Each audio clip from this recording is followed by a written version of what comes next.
If you have Vortec heads, I think you know that the big issue is we don't have enough valve lift available because of the valve spring retainer to seal clearance issue.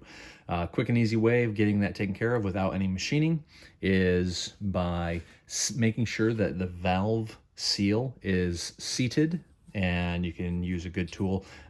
Make sure you seat that. You gain 20 or 30 thousandths that way.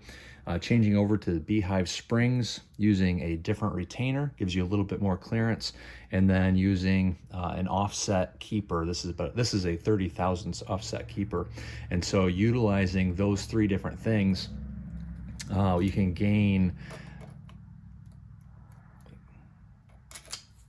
get to just over 600 thousandths of clearance, and then taking off 50 thousandths, 550, 560 thousandths usable lift is easily attained just utilizing those parts. All the part numbers will be in the description, but the valve keepers, VTO 4134, I sell those in my eBay store, and that link will be in the description.